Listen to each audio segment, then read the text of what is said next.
We usually think of reality as this one solid thing, the same for everybody. But what if it isn't? What if it's more like a really advanced operating system, and depending on who you are, you get a different level of access? Well, that's the wild idea we're going to explore today, straight from the ancient Avatamsaka Sutra. And this is the central mystery the sutra drops on us, right from the get-go. It suggests there's a much deeper, way more profound reality happening all around us right now. The thing is, most of us are just completely locked out. It's not in another dimension, we just don't have the permissions to see it. So, how does this all work? Well, the sutra kicks things off with a scenario that is, frankly, pretty mind-bending. It's the foundation for everything else we're going to talk about. Okay, so picture this. The Buddha is giving a teaching. He's in one spot at one specific time. But in that exact same moment, people in the audience are experiencing three completely different realities. And I don't mean they're just interpreting his words differently. No, they are perceiving entirely separate worlds all at the same time. Here's how the sutra breaks down these user levels. First, you've got your guest users. That's most of us, right? We see a normal world, trees, people, the usual. Then you've got standard users. These are highly advanced spiritual practitioners, arhats. They see a world of deep practice and liberation. But, and this is the real kicker, even they can't see what the administrators, the bodhisattvas, are seeing. And what's that? An infinite, interconnected cosmic realm. They are all in the same room, but they are living in totally different universes. So the first question that pops into your head has to be, why, right? Why can some people see this cosmic light show while others, even really accomplished people, are stuck with the standard view? Well, the answer isn't about raw power or skill. It's all about permissions. And this point is absolutely crucial. Those advanced practitioners, the arhats, they weren't lacking ability. I mean, these guys had incredible focus, incredible insight, but they just didn't have the cognitive permission to see the admin-level view of reality. It's like they were running on a standard user account, while the bodhisattvas had full root access to the system. So, the sutra gives a very specific reason for this.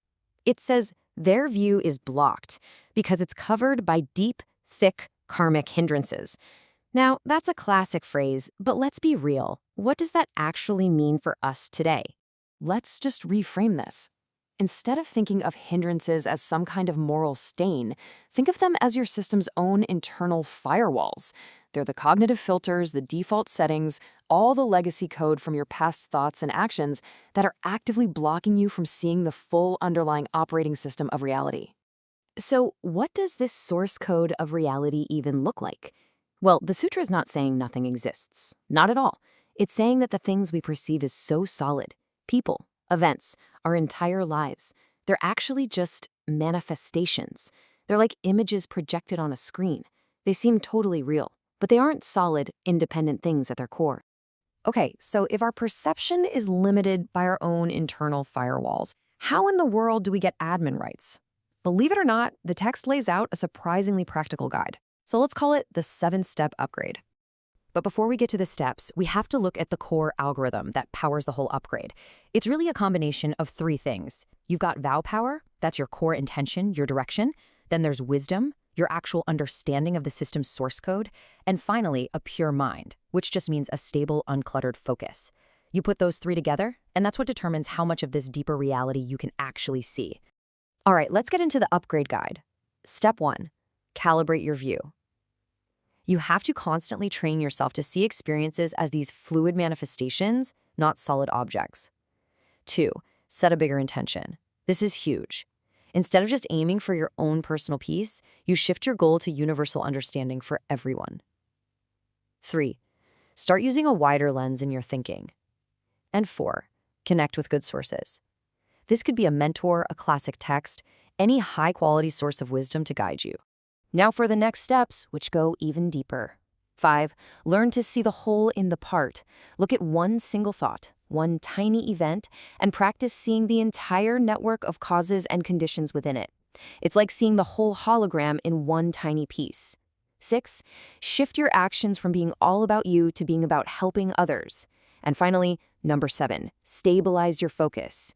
You're going to need a seriously powerful mental processor to handle the fire hose of information from this deeper reality without completely crashing your system.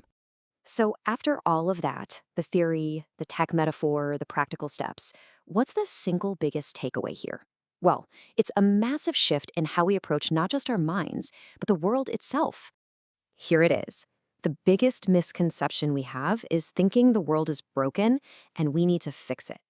But according to this model, the world, the operating system, is running perfectly. The real task is to upgrade our own cognitive interface so we can finally see it as it is. The problem isn't out there, it's in our limited access. And this just sums it all up perfectly. That infinite, interconnected reality isn't hiding from you. Its existence isn't even in question. The only variable in the whole equation is you. The entire journey is about transforming yourself into the kind of person who just naturally has the permission to see what's already been there the whole time. And that brings this whole thing right back to us, doesn't it? It stops being some ancient, abstract philosophy and becomes a deeply personal question.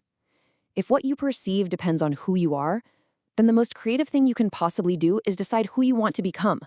What reality are you trying to unlock?